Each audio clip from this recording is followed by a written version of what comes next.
ఆంధ్రప్రదేశ్ రాష్ట్రానికి చంద్రబాబు నాయుడు మరోసారి ముఖ్యమంత్రి కావాలని ఆకాంక్షిస్తూ ఓ టీడీపీ అభిమాని కాలినడకన తిరుపతికి వెళ్ళాడు. అయితే ఈ చంద్రబాబు అభిమాని దివ్యాంగుడు కావటం గమనార్హం. ఈయన తిరుమలకు మెట్ల మార్గం ద్వారా కాలినడకల వెళ్లటం ఇదేదో తొలిసారి కాదు. చంద్రబాబు కోసం ఇప్పటికే 16 సార్లు తిరుమలకు నడుచుకుంటూ వెళ్ళాడు. ఇప్పుడు మరోసారి శనివారం శ్రీవారి మెట్టు మార్గం ద్వారా తిరుమల చేరుకున్నాడు.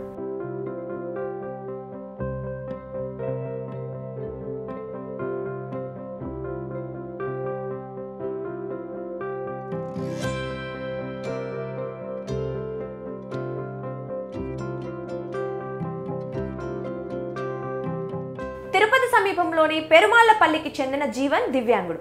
సరిగ్గా నడవలేడు. అయినప్పటికీ చంద్రబాబు ముఖ్యమంత్రి కావాలని ఆకాంక్షిస్తూ తన కోరిక తీర్చమని ఆ వెంకటేశ్వర స్వామిని మొక్కుకుంటూ శ్రీవారి మెట్టు మార్గం ద్వారా తిరుమలకు వెళ్ళాడు. అంతేకాదు, ఇకపై కూడా ఇలాగే చంద్రబాబు కోసం కాలినడకన తాను తిరుమలకు వచ్చే శక్తిని ప్రసాదించాలని శ్రీ వెంకటేశ్వరుని జీవన్ కోరుకుంటున్నాడు. ఆంధ్రప్రదేశ్ రాష్ట్రం అంధకారంలోకి వెళ్లిపోయిందని, అప్పుల ఊబిలో కూరుకుపోయిందని, ఇలాంటి సమయంలో రాష్ట్రాన్ని గట్టెక్కించే సత్తా ఒక్క చంద్రబాబుకే ఉందని జీవన్ అంటున్నాడు.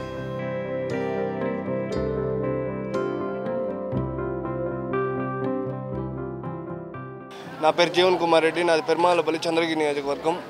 ఈ రాష్ట్రంలో రాజధాని లేని రాష్ట్రం అయిపోయింది, అంధకారంలోకి వెళ్ళిపోయింది. ఈ జగన్మోహన్ రెడ్డి గవర్నమెంట్ వచ్చిన తర్వాత నేను ఎక్కడ చూసినా వికలాంగులకు కానీ వయోవృద్ధులకు కానీ సరిగ్గా పింఛన్ అందడం లేదు, సబ్సిడీ లోన్స్ ఇవ్వడం లేదు. అదేవిధంగా స్కూటర్స్ కానీ ఏవి కానీ ఇవ్వడం లేదు. నేను ఒక వికలాంగుడు అయినప్పటికీ 16 పర్యాయాలు ఇప్పుడు చంద్రబాబు నాయుడు గారు సీఎం అవ్వాలనే ఒక సంకల్పంతో పాదయాత్ర చేస్తున్నాను. అదేవిధంగా చంద్రగిరి నియోజకవర్గం ఎమ్మెల్యేగా పులివర్తి నాని గారు గెలవాలని ఒక సంకల్పంతో చేస్తున్నాను.